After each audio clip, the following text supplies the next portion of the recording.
कुछ धन हमें दे दे तो हमारा भी प्रतिपाल चलने लगे। कुछ धन हमें दे दे तो हमारा भी प्रतिपाल चलने लगे। क्यों? क्योंकि अपने पास में इतना नहीं है। देखो, देवी होती हैं, सब कुछ माताओं के हाथ में होता है मैया। आज सुदामा जी के पास में भोजन करने के लिए बहुत पर्याप्त कमरासन। क्यों? क्योंकि सुदामा जी ज्यादा मांगते नहीं थे, ज्यादा नहीं मांगते थे। 1 2 4 घर मांग लिया, उतने में जितना उनको मिल गया, किसी ने दे दिया तो पर्याप्त है। क्यों? क्योंकि उनको केवल भगवान की भजन में ही मस्त रहा करते थे। वो भगवान का भजन करते थे, कीर्तन करते थे, उनके नाम से उनको जितना मिल जाता, उनके नाम से जितना मिल जाता, 1 घर मांगना, 2 घर मांगना, 3, बस ज्यादा से ज्यादा 5 घर की भिक्षा लेकर के आते और अपने परिवार का प्रतिपाल किया करते थे। अपने परिवार का प्रतिपाल किया करते थे। जब वो अपने परिवार का प्रतिपाल किया करते तो अब 1 2 4 घर में कितना मिलेगा? कभी एक टाइम भूखे भी रह जाते थे। यदि 5 घर भिक्षा मांगने के लिए गए और 5 घर में कोई नहीं मिला तो वो खाली हाथ लौट आते थे। और जब खाली हाथ लौट आते थे तो कुछ नहीं बनता था घर में। लेकिन माता ने साथ नहीं छोड़ा अपने पति का। कल बताया था कि वृद्ध रोग बस जड़ धनहीना और अंध कपट क्रोधी तजखीना। माता ने साथ नहीं छोड़ा, इतनी गरीबी भोगा लेकिन साथ नहीं। लेकिन एक बार बैठे बैठे बच्चों को देखा, बड़ी दया आई। माता के पास में एक ही साड़ी है, उसी को पहने रहना, उसी को पहने रहना। भगवान जाते बढ़िया भिक्षा मांग करके लाते, खिलाते थे। एक बार बैठे बैठे विचार किया, बोले स्वामी, आपके मित्र तो त्रिलोकीनाथ है ना, आप उनके पास में क्यों नहीं जाते हो? आप उनके पास में जाएं, वो नारायण हैं, वो हमारे दुखों का जरूर हनन करेंगे, हमारे मनोरथ जरूर पूर्ण करेंगे। क्यों? भगवान सर्व के मनोरथ पूर्ण करते हैं, तुम जाओ। भगवान सुदामा जी ने कहा, बोले देवी मैं तो चला जाऊं, लेकिन आपको मालूम है? बोले क्या? बोले मित्र के पास में, गुरु के पास में जहां कथा करने के लिए जाओ, श्रवण करने के लिए, भगवान के पास में वहां खाली हाथ कभी नहीं जाना चाहिए। और अपने पास तो इतना है नहीं कि आज अपन त्रिलोकीनाथ के लिए कुछ लेकर के जाए।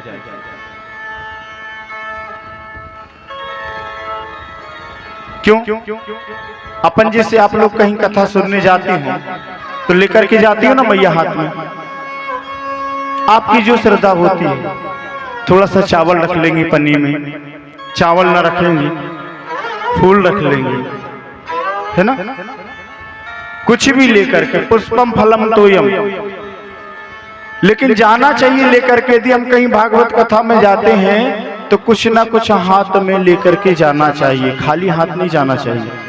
थोड़ी सी चावल है, चावल रख लो, चावल ना हो पुष्प रख लो, दक्षिणा रख लो, कुछ भी ना हो तो एक तुलसी का पत्र रख लो, लेकिन रख लो। और हमारी मैया लाती भी है, ऐसा नहीं, लेकिन एक बड़ी गलती कर लेती है। लाती तो हो लेकिन एक गलती कर लेती है। जो अपन ने लेकर के आए हैं ना साथ में अपने भगवान को अर्पित करने के लिए भागवत पंडाल में, तो उसे अपनी हथेली में रख करके, ऐसे गोदी में रख करके और पूरी कथा सुनना चाहिए। बैठ कर आओ, चुपचाप बैठ जाओ। अपने जो लेकर के आए हैं अक्षत चावल वो हाथ में ले लो और पूरी कथा सुनो। और जब आरती हो उसके बाद में लेकर के भगवान से प्रार्थना करके अपने मनोरथ भगवान को बोल करके ला करके फिर उनके चरणों में चढ़ाओ। और नहीं, हम तो क्या करते हैं, बढ़िया पनी लेकर के आए, 25 ग्राम चावल, कितने 25 ग्राम चावल लेकर के आए, पनी से ये निकाला, ऐसे हाथ में उठाया। ये स्टाइल चलती है ना, थोड़ी सा निकाला इधर छोड़ा, थोड़ी सा निकाला उधर छोड़ा।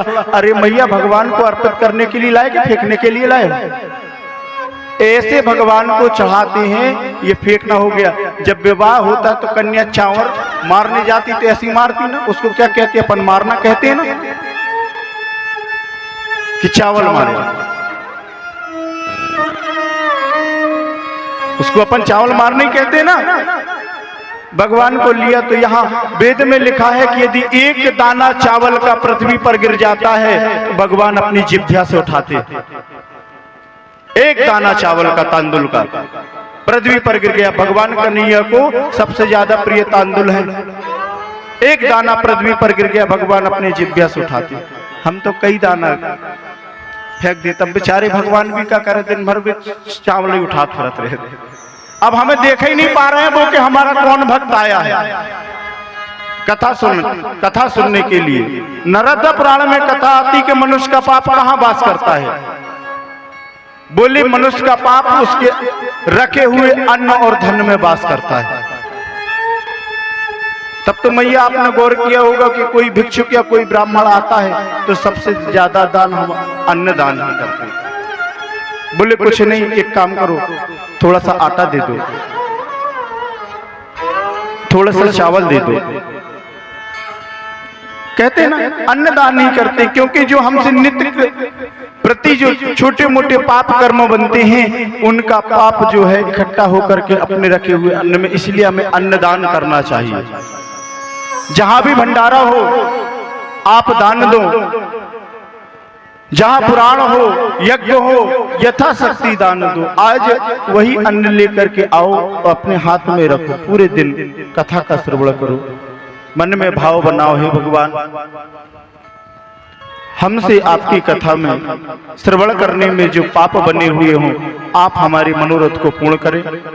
आरती हो बढ़िया, आरती के बाद मंत्र पुष्पांजलि बोली जाती है, फिर लाकर के बढ़िया श्रद्धा भाव से भगवान को चढ़ाओ। श्रद्धा विश्वास रूपणे उसमें श्रद्धा मिला करके चढ़ा करके देखो भगवान को, भगवान तुम्हारे मनोरथों को पूर्ण करेंगे। आज सुदामा जी ने कहा, बोले देवी कैसे जाऊं मैं अपने मित्र से मिलने, मेरे पास उसको भेंट में देने के लिए कुछ नहीं है, और मित्र के पास में जा रहा हूं तो भेंट नहीं ले जाऊंगा तो वो क्या सोचेगा कि इतने वर्षों बाद तो मित्र आया और मेरे लिए कुछ भेंट लेकर के नहीं आया। माता बड़ी समझदार थी, बोले रुको जाकर के देखती हूं, जाकर के देखती हूं कुछ जुगाड़ बनता है तो लेकर के आती हूं। एक दो घर मां गई और जाकर के इतने तांदुल लेकर के आई। अब मैया ने तांदुल को तो ले आया, लेकिन अब उसको रखने की व्यवस्था नहीं बन रही। अब उसको रखने की उनके पास में व्यवस्था नहीं है कि इसको कैसे रखें। माता ने अपनी साड़ी को, पल्लू को निकाला, बोले इसी में बांधूंगी, तो उसको भी निकाला तो उसमें भी छोटे छोटे छेद बने हुए। बोले चैन खंडे ने त्वान बदवा, मतलब इतना बड़ा पल्ला निकाला, उसका 4 बल करके और उस चावल को रखा है। तब वो पोटरी बांधते हुए बनी है। एक नहीं एक साजा कपड़ा भी नहीं है कि 3 मुट्ठी चावल बांधने लायक कपड़ा मिल जाए, नहीं। जैल खंडेन त्वान अवध्वा, 4 अवल करके कपड़े में माता ने चावल को रखा है और चावल को बांध दिया। जब उस चावल को बांधा, बोले एक काम करो, अब ये तांदुल ले जाओ और जाकर के कन्हैया को भेंट में दे देना, लाला को भगवान के चरणों में दे देना। यहां पर सुदामा जी ने कहा, बोले ठीक है, तेरी इच्छा है तो मैं जाता हूं।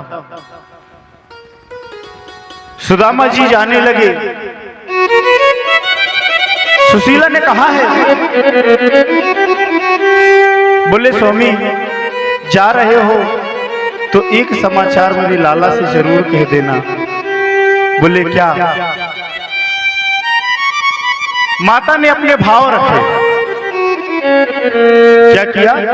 माता ने अपने भाव रखे भगवान के प्रति, खुल करके नहीं बताया। क्यों? जानती थी कि सुदामा मेरे स्वामी कुछ मांगेंगे नहीं। स्वभाव की अनुकूल थी मैया। उन्होंने संक्षिप्त रूप से एक कन्हैया के लिए समाचार भेजा। बोले तुम जा ही रहे हो ना, तो लाला को एक समाचार दे देना। बोले कौन सा? बोले 1 मास 2 पाख में, बोले 1 मास 2 पाख में 2 एकादशी हो, और मेरे घर गोपाल जो नित्य एकादशी होए। जाकर के समाचार सुना देना और कहना कि हे कन्हैया, तेरी भाभी ने कहा है कि 1 मास 2 पाख में केवल 2 एकादशी होती है ना मैया, जब हम अन्न ग्रहण नहीं करते हैं, एकादशी का व्रत रखते हैं। माता ने संक्षिप्त रूप से समाचार भेजा। बोले कान्हा, सबके लिए तो महीने में 2 बार एकादशी होती है, लेकिन मेरे घर तो नित्य प्रति एकादशी होए। सुदामा जी ने जो है समाचार को लिया, पोटली लिया, चल दिए द्वारका की ओर।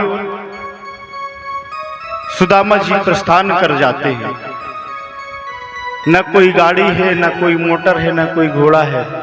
अपनी लाठी को लेकर के और धीरे धीरे सनी सनी कर करके और आगे चलते हैं। आगे बढ़ते बढ़ते थक जाते, एक सरोवर के किनारे बैठ करके विचार करने लगे कि कितने दूर है ये द्वारका, कहां है ये द्वारका।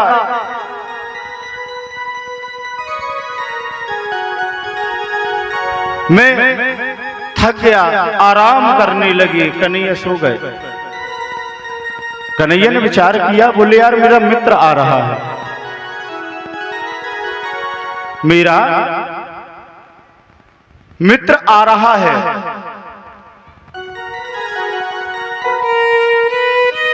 उसकी कुछ मदद करूं मैं जाकर के। क्या करूं? उसकी कुछ मदद करूं मैं जाकर के उसको लेकर के आऊं क्या? लेकिन डायरेक्ट जाऊंगा तो वही मुलाकात हो जाएगी, फिर वो काय के लिए द्वारका आएगा।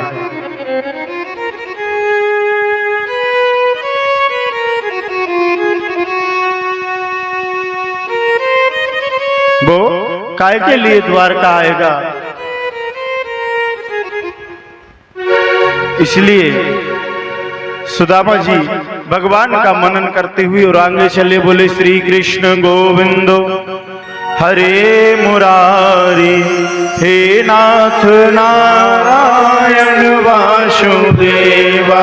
श्री कृष्ण गोविंद हरे मुरारी, हे नाथ नारायण वासुदेवा। श्री कृष्ण गोविंद हरे मुरारी, हे नाथ नारायण वासुदेवा।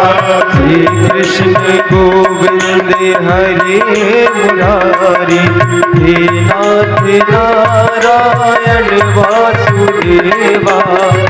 नाथ नारायण वासुदेवा, हे नाथ नारायण वासुदेवा।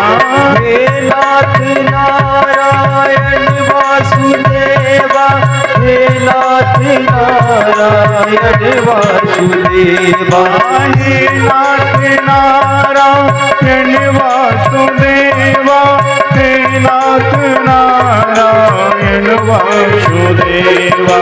हे नाथ नारायण वासुदेवा, हे नाथ नारायण वासुदेवा। श्री कृष्ण गोविंद हरे मुरारी, हे नाथ नारायण वासुदेवा। श्री कृष्ण गोविंद हरे मुरारी, हे नाथ नारायण वासुदेवा।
हे नाथ नारायण वासुदेवा, हे नाथ नारायण वासुदेवा। श्री कृष्ण गोविंद हरे मुरारी, श्री नाथ नारायण वासुदेवा। श्री कृष्ण गोविंद हरे मुरारी, हे नाथ नारायण वासुदेवा।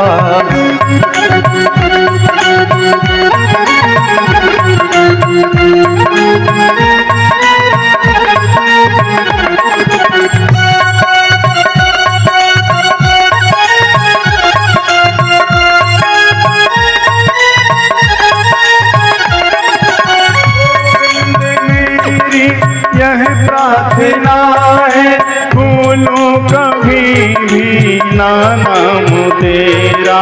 गोविंद मेरी यह प्रार्थना है, भूलूं कभी भी ना नाम तेरा।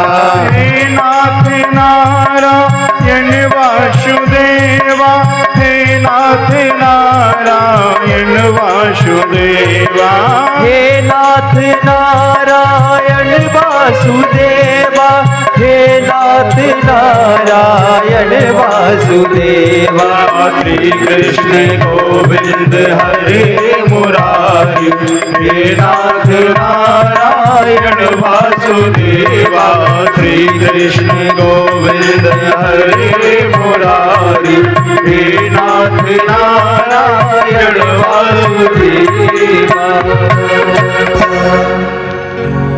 बाल मुकुंद भगवान की जय। हमारे कुछ भक्त लोग हैं जो भगवान को पुष्प माला द्वारा व्यासपीठ पर आकर के महाराज श्री का स्वागत करेंगे, भागवत पुराण का स्वागत करेंगे। संतोष पटेल हैं सिवनी टोला से, और रामपुर से भैया इंदार धन वो भी आए स्टेज पर, और श्री यादव जी और जो ढीमर खेड़ा से आए हुए हैं, और कौशल्या से जो पंडित जी पधारे हैं वो भी आए, और घनश्याम यादव जी घाना से, और हीरालाल यादव जी घाना से, नरेश यादव जी बिनैकी से वो स्टेज पर आए। पुनः पुष्पमाला द्वारा महाश्री और भागवत भगवान का स्वागत करें।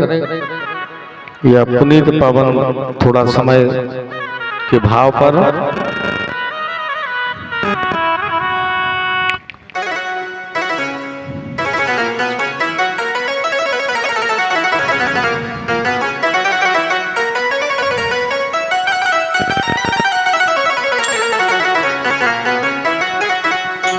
हाँ, नरेश यादव जी, हीरालाल यादव जी, घनश्याम यादव जी, कौशल्या से पंडित जी, और श्री यादव जी रामपुर से, और संतोष पटेल।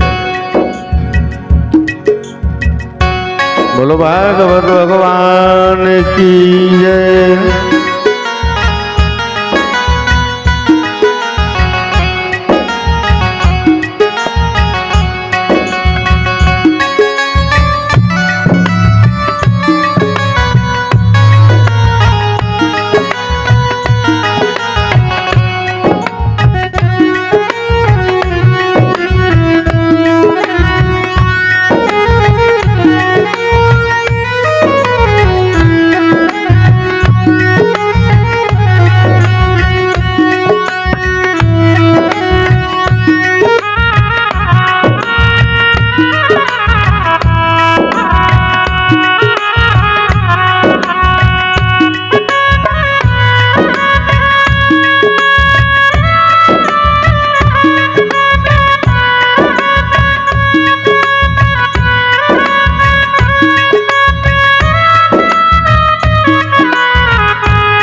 बाल मुकुंद भगवान की जय। बोलिए कृष्ण कन्हैया लाल की जय। भगवान श्री सुदामा जी, देखिए आज कुछ कथा फास्ट चलेगी, आपको ध्यान लगा करके बैठना है। क्यों? क्योंकि कल बताया गया था ना कि अपन को नर्मदा जी भी चलना है चुनरी दीप दान करने के लिए, है ना। तो कथा थोड़ी फास्ट चलेगी क्योंकि अपन जल्दी कथा बंद हो जाएगी तब तो निकल पाएंगे, इसलिए बिल्कुल ध्यान लगा करके सुनना। सुदामा जी चले, आगे बढ़े, उन्होंने विचार किया भगवान का स्मरण किया, भगवान का गुणानुवाद गाते जा रहे, आगे बढ़ते जा रहे। अनेकों कंकड़ सुदामा जी के पैर में चिपते जा रहे हैं, कील चिपते जा रही हैं, तार चिपते जा रहे हैं, कांटे लगे हुए हैं पैर में। क्यों? क्योंकि कुछ भी नहीं सुदामा जी के पैरों में। आगे बढ़ते चले गए। कन्हैया ने सोचा, बोले मित्र आ रहा है, उसको बड़ा कष्ट हो रहा है। देखो भगवान कि भक्ति मार्ग में 2 कदम चलकर तो देख, भगवान के नाम पर 2 कदम चल करके तो देख, 1000 कदम कैसे भगवान चला देंगे तुम्हें खुद मालूम नहीं चलेगा। भगवान खुद तुम्हारे पास में पहुंच जाएंगे। कन्हैया ने सोचा सुदामा आ रहा है, बड़ी तकलीफ जा रही है। भगवान दौड़ करके कन्हैया के पास में पहुंच गए, भेष बदल करके। बोले कहाँ जा रहे हो? बोले भैया हम द्वारका जा रहे हैं। बोले क्यों? काय के लिए द्वारका जा रहे हो, क्या काम है? अरे जो द्वारकाधीश है ना वो हमारे मित्र हैं, जो द्वारकाधीश हैं वो हमारे मित्र हैं और हम उनसे मिलने के लिए जा रहे हैं। बोले अच्छा तुमने कुछ भोजन किए, आपने कुछ भोजन पाए हो? बोले नहीं। बोले एक काम करो, मैं गाय चराने वाला हूँ, ग्वाला हूँ, गाय चराने जा रहा था, मेरे पास वहां भोजन पड़ा है, तुम जरा भोजन कर लो, जलपान कर लो। बोले नहीं नहीं, हम कुछ नहीं खाएंगे, हम जब तक कन्हैया से नहीं मिल लेंगे जब तक बिल्कुल कुछ नहीं। चलते जा रहे सुदामा जी एक वृक्ष के नीचे बैठ गए, एक वृक्ष के नीचे बैठ गए। जब वो वृक्ष के नीचे बैठे तो भगवान ने उनको लिया और योग्य माया के आदेश से ले जाकर के और द्वारका नगरी के गेट पर छोड़ दिया। कहां छोड़ दिया? द्वारका नगरी के गेट पर जाकर के और छोड़ दिया। आंख जैसे ही सुदामा जी की खुली, बोले मैं तो अरे एक वृक्ष के नीचे बैठा हुआ था, मेरे बाजू में वो ग्वाला बैठा था, कहां गया? ये मैं कहां पहुंच गया? ये मैं कहां पहुंच गया?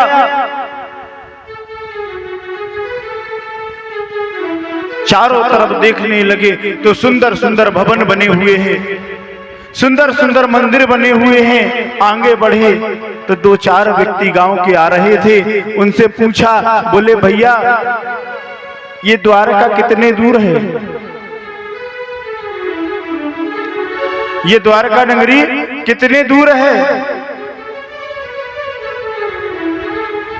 उन्होंने कहा, बोले भैया तुम कहां से आए हो?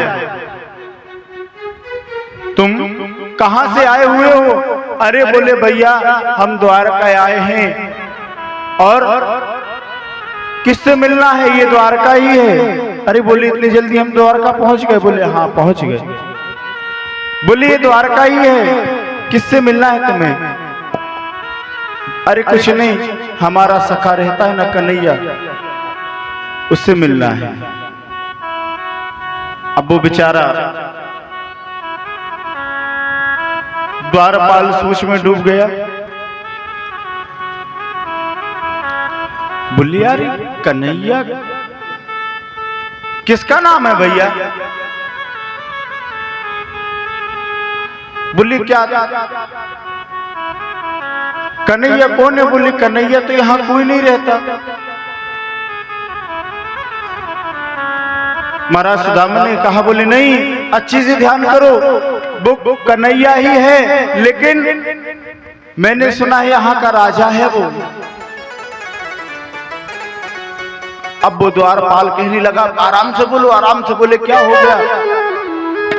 बोले अरे तुम्हें मालूम नहीं, उनका नाम ऐसे नहीं लिया जाता। बोले फिर कैसे लिया जाता है? अरे बोले उनको श्री श्री 1008 श्री श्री द्वारकाधीश कहा जाता है। वो यहाँ के महाराज जी, तुम्हें ऐसा नाम नहीं लेना चाहिए। अरे बोले भैया हमें क्या मालूम, जब हम तो विद्याधन गुरुजी के साथ यहाँ पढ़ते थे तो हम तो उसको कन्हैया कहते थे, काला कलूटा कहते थे, सब कुछ कहते थे इसको। लेकिन हमें क्या मालूम कि राजा बनने के बाद में नाम भी बदल जाता है, कि जब व्यक्ति राज शासन में आता है तो अपना नाम आम सब बदल लेता। हमें मालूम नहीं था। बोले भैया क्या हमारा एक काम करोगे? बोले क्या? बोले जाकर के समाचार सुना दो कि तुम्हारा मित्र आया है तुमसे मिलने के लिए। द्वारपालों ने हट किया। बोले क्यों ब्राह्मण देवता, तुम्हें लगता नहीं तुम अपने आप को मित्र बता रहे हो? तुम्हारी हालत तो देखो, तुम्हारी हालत तो देखो, फटी सी धोती पहने हुए हो, पांव में चप्पल नहीं है, सर में टोपी नहीं है, और तुम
हरि बोल, जय जय राधा रमण हरि बोल, जय जय राधा रमण हरि बोल, जय जय राधा रमण हरि बोल, जय जय राधा रमण हरि बोल, जय जय राधा रमण हरि बोल, जय जय राधा रमण हरि बोल, जय जय राधा रमण हरि बोल। गलती इनकी बिल्कुल नहीं, कहना नहीं गुरुजी गलती इनकी। हमारे ओमकार भैया, विष्णु भैया, हमारे सुंदर भैया इतनी पूरी खबर है, इतनी पूरी खबर है कि बैठे बैठे बिल्कुल स्वस्थ हो गए। इतनी पूरी खबर है कि बैठे बैठे बिल्कुल स्वस्थ हो गए। अब हिम्मत नहीं चल रही कि जोरदार जयकारा लगा दे, है ना। यहाँ पर भगवान सुदामा जी कहने लगे, बोले अरे हमारे जाकर के तुम्हारे द्वारकाधीश से कह दो कि तुम्हारा मित्र आया है मिलने के लिए। द्वारपाल हास उपहास उड़ाने लगे, हास उपहास कैसा उड़ाने लगे, बोले अरे तुम कन्हैया के क्या मित्र हो? बोले हाँ हम मित्र हैं। पूछने लगे, बोले कहां से आए? एक उसमें समझदार द्वारपाल था, उसने बोला, बोले द्वारकाधीश है, द्वारकाधीश को मैं जानता हूं। क्या करता हूं? द्वारकाधीश को मैं जानता हूं, उसके ऐसे ही मित्र हैं, उसके ऐसे ही मित्र होंगे। वो कहने लगा, बोले ब्राह्मण देवता आप रुकिए, मैं जाकर के अभी द्वारकाधीश को समाचार देता हूं और द्वारकाधीश का यदि आदेश हो जाएगा तो मैं आपको महल में प्रवेश करा दूंगा। बोले आप रुको। वो गए, जाकर के देखा तो मैया रुक्मिणी बैठी हुई है, सतभामा बैठी हुई है, जामवंती बैठी हुई है। जाकर के द्वारपाल ने आवाज लगाई, बोले द्वारकाधीश की जय हो।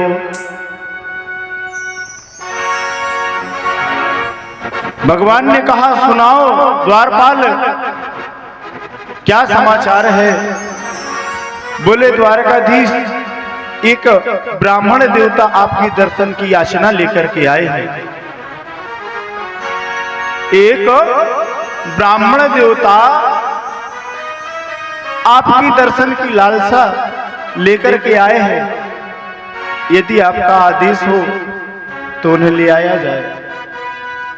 भगवान कहने लगे, बोले द्वारपाल क्या तुम्हें मालूम नहीं है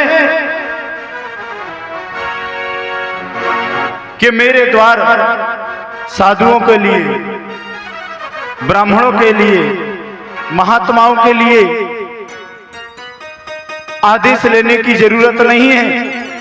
और तुमने एक ब्राह्मण को द्वार पर खड़े करके आए, पहले यहां पूछने क्यों? विप्र प्रसादात धरणी धनो हम, विप्र प्रसादात अदादाति तो हम। यदि ब्राह्मण इस पृथ्वी की धरोहर है और आज जो तेज मेरा चल रहा है उसी ब्राह्मण की बदौलत चल रहा है। और तुमने एक ब्राह्मण को द्वार पर खड़े करके आए हो, एक महात्मा को। क्यों? क्योंकि भगवान भी कहते हैं कि विप्रधेनु सुर संत हितो लीन मनुष्य अवतार। भगवान ने बार बार पृथ्वी पर अवतार धारण इसलिए लिया है कि जब ब्राह्मणों पर विपदा पड़ी है, महात्माओं की भक्ति मार्ग पर किसी ने रोक लगाया है,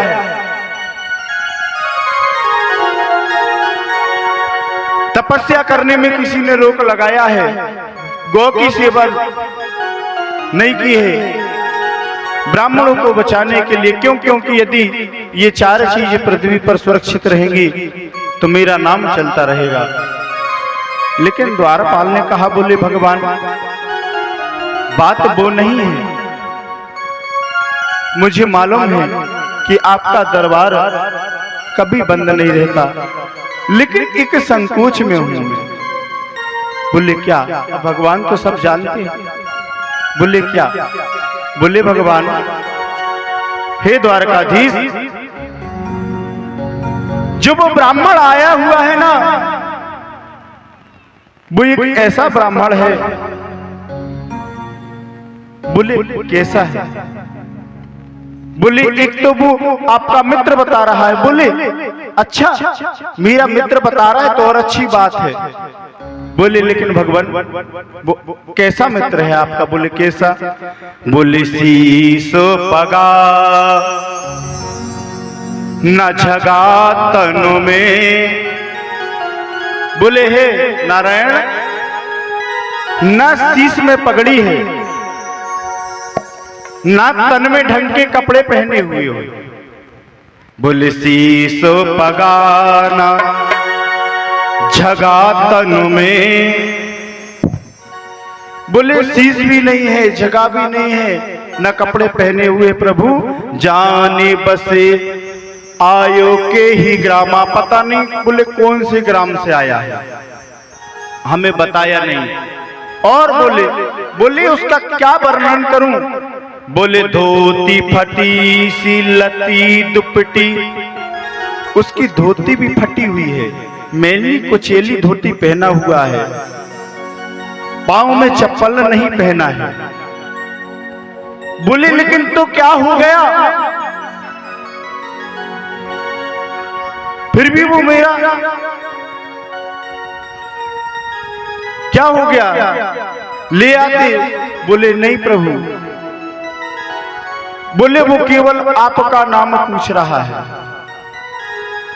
आपका नाम पूछ रहा है, आपसे मिलना चाहता है। बोले शीश पगाना झगा तनो में प्रभु जाने आहे बसे के ही ग्रामा। और धोती फटी सी लटी दुपट्टी प्रभु पहनो नहीं है जामा। बोले फिर क्या हुआ? बोले द्वार खड़ो दुज दुर्बलो, एक वृद्ध होकर के आपके द्वार पे खड़ा है। द्वार खड़ो एक दुज दुर्बल, देखे वसुधा सुधा अभिरामा।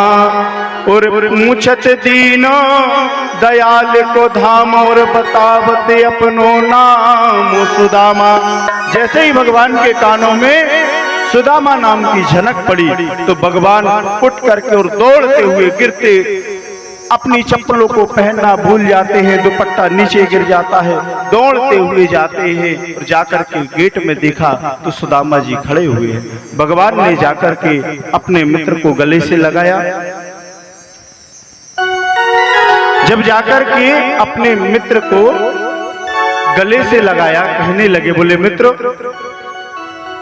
चलो मैं तुम्हें अंदर रख लेता हूं। अंदर लेकर के आए। भगवान जिस सिंहासन पर विराजमान होते थे उस सिंहासन में विराजमान श्री सुदामा जी को कराया। रुक्मणी मैया देख रही हैं। बोले वाह प्रभु, बिठाल करके ब्राह्मण देवता को श्री सुदामा जी को भगवान ने माता रुक्मणी को आदेश दिया, बोले देवी जाओ जल लेकर के आओ, हमारा मित्र आया है, इसके चरण धुलाएंगे। मैया रुक्मणी अंदर जाती हैं जल लेने के लिए। भगवान कन्हैया सुदामा जी के चरणों को पकड़ करके और नीचे बैठ जाते हैं। मैया अपनी जंघा पर सुदामा जी के चरणों को रख लेते हैं और जब चरणों को रखा तो देखते हैं कि श्री सुदामा जी के चरणों में छोटे छोटे कंकड़ फंसे हुए हैं, कांटे लगे हुए हैं। सुदामा जी के चरणों से खून बह रहा है।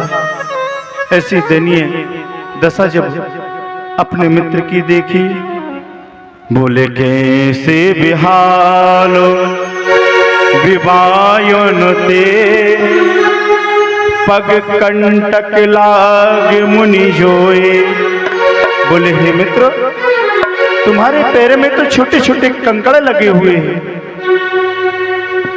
छोटे छोटे कंकड़ फंसे हुए हैं, रक्त बह रहा है। बोले हाय महादुखो पायो सखा, तुम आए इते ना किते दिन खोए। बोले हे सखा, जब तुम्हारी ऐसी दयनीय दशा थी तुम यहां पर क्यों नहीं आए? तुम्हें आना चाहिए थे, क्या तुम्हारे मित्र की याद नहीं आई? भगवान ऐसे अपने हाथों से श्री सुदामा जी के चरणों को फेरते जा रहे हैं। और देखो सुदामा की दीनो दशा, करुणा करके करुणा निधि रोए। हाय महादुख पायो सखा, तुम आए ते ना के ते दिन खोए।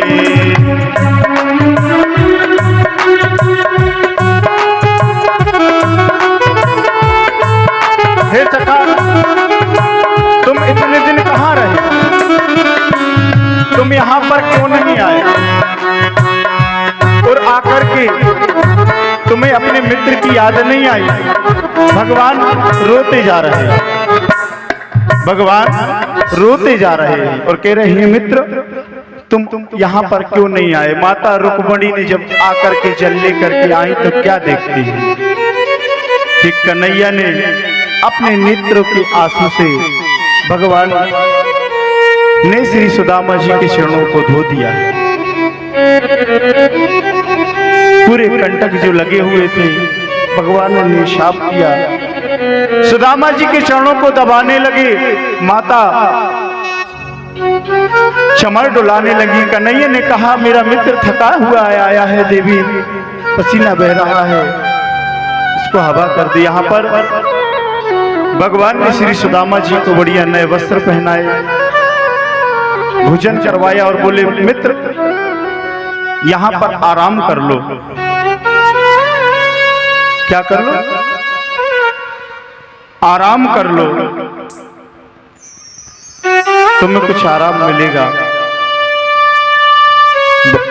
श्री सुदामा जी जाते हैं, आराम करने लगते हैं। कन्हैया कक्ष में पहुंच गए, एकांत में दोनों। बोले मित्र मित्र बैठेंगे। दोनों मित्र मित्र बैठे।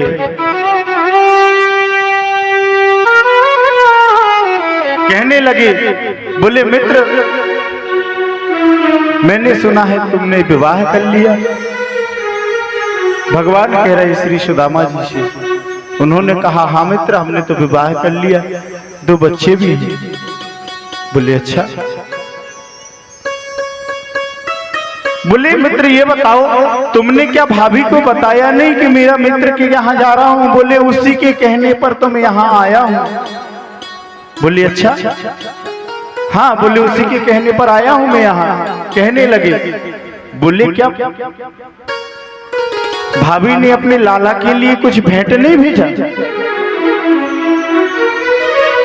अब देखना, सुदामा जी वहां सचाने लगे क्यों? क्योंकि ये द्वारकाधीश है।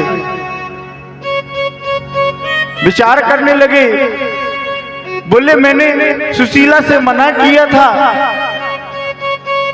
कि मैं नहीं जाऊंगा। वो मित्र है, वो कुछ ना कुछ पूछेगा, मांगेगा कि भाभी ने क्या भेजी, देखो आखिर बात वही आई ना। कन्हैया पूछ रही क्या मेरी भाभी ने मेरे लिए कुछ भेंट भेजा है? कन्हैया ऐसे कहने लगे तो सुदामा जी जो पोटरी थी सबको चाहने लगे, बोले एक गंदी सी पोटरी में चावल बंधे हुए हैं, ये पता नहीं मैं देता हूं तो ये लेगा भी कि नहीं लेगा, इसके पास तो इतना धन रखा हुआ है। लुकाने लगे। कन्हैया कहने लगे, बोले काखरी में क्या लुका रहे हो भाई? अरे बोले कन्हैया कुछ नहीं। भगवान ने झट से पोटली को झटका, कहने लगे, बोले क्यों सुदामा तुम्हारी आदत अभी तक नहीं सुधरी झूठ बोलने की?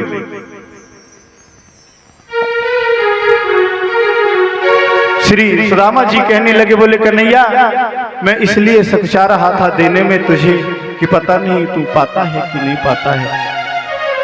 बोले अच्छा ऐसी बात है? बोले हाँ। कन्हैया ने पोटली को खोला, उसमें से देखा तो जो चावल लेकर के सुदामा जी आए थे तो कपड़े की क्षेत्र के कारण आधे तो वो गिर गए थे, थोड़ी से चावल बचे हैं। भगवान मुट्ठी में लेते हैं, किस भाव से भगवान मुट्ठी में लेते हैं? बोले हो प्रेम के भूखे प्रेम के तत्व, क्या जो प्रेम से किसने लाया था? श्री सुदामा जी ने लाया था ना, प्रेम से लाया था, भाव भगवान। ओ प्रेम के भूखे प्रेम के तत्व, प्रेम के भाव से खाने लगे हैं। प्रेम के भूखे प्रेम के तत्व, प्रेम के भाव से खाने लगे हैं। तांदुल के दानों में दीन का देने दरिद्र चबाने लगे हैं। तांदुल के दाने में दीन का देने दरिद्र चबाने लगे हैं। तांदुल के दानों में दीन का देने दरिद्र चबाने लगे हैं। तांदुल के दाने में दीन का देने का दर्द चबाने लगे हैं। एक मुट्ठी में 1 किलो के, एक मुट्ठी में 1 किलो की सुदामा के भाग्य में जाने लगे हैं। त्रिभुवन की देख उदारता, तीनों भवन थर्राने लगे हैं। क्या हुआ? त्रिभुवन की उदारता देखा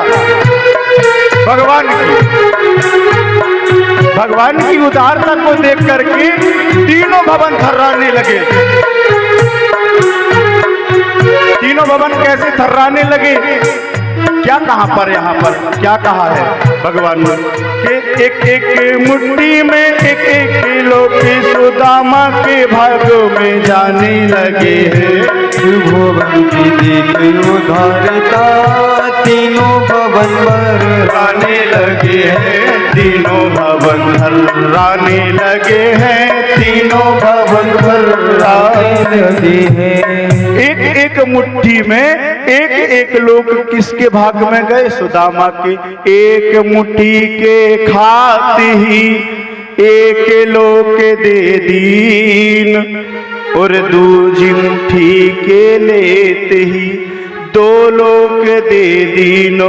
और जब तीसरी मुट्ठी पर भगवान ने हाथ लगाया कि तीज मुट्ठी के लेते ही रुक्मणी पकड़ी बाँ। बोले हे भगवान मैं जानती हूं तुम बहुत बड़े दानी हो, लेकिन इतना दान भी मत करो कि अपने रहने का स्थान भी अपने भक्त के नाम पर कर दो। पहला भाव। और बोले दूसरा भाव, बोले ब्राह्मण देवता के हाथ का प्रसाद कुछ हमें भी तो बचने दो। आपने 2 मुट्ठी ले लिया, पर्याप्त है। अब कुछ प्रसाद हमारे लिए भी आप बचने दीजिए। रुक्मणी मैया ने तीसरी मुट्ठी में हाथ में ले लिया, प्रसाद खाया, बैठ गए, कन्हैया के चरण दबाने लगे। बोले कन्हैया, मेरी भाभी ने मेरे लिए भेंट तो भेजा लेकिन कुछ समाचार नहीं भेजा क्या? बोले नहीं कन्हैया, एक समाचार भेजा है तेरे लिए, तेरी भाभी ने। बोले क्या? बोले उसने बोला है कि एक मास दो पाखों में दो एकादशी हो और मेरे घर गोपाल जी नित्य एकादशी हो। कन्हैया, तेरी भाभी ने तेरे लिए समाचार भेजा है। कन्हैया ने आंख बंद कहा करा और कहने लगे मन ही मन में। सीधा उत्तर सुदामा जी को नहीं दिया भगवान ने, सीधा उत्तर सुशीला के पास में जाता है कि होनी थी सो है गई। हे भाभी, जो होना था तो हो गया। बोले होनी थी सो है गई, अब ऐसी ना हो कि भाभी तेरे भवन में नित्य द्वादशी हो। बोले द्वारकाधीश भगवान की। भाभी, अब जो होना था तो हो गया, अब तेरे घर में भी द्वादशी मनाई जाएगी। भगवान ने नेत्रों को बंद किया, कुबेर महाराज को आदेश दिया। बोले जैसे द्वारका नगरी है वैसे ही सुदामा नगरी का निर्माण किया जाए। यहां पर जब महाराज गए, उन्होंने जाकर के सुदामापुरी का निर्माण किया और यहाँ पर भगवान कन्हैया के यहाँ पर सुदामा जी ने मेहमानी किया और कहने लगे, बोले मित्र अब हम चलेंगे।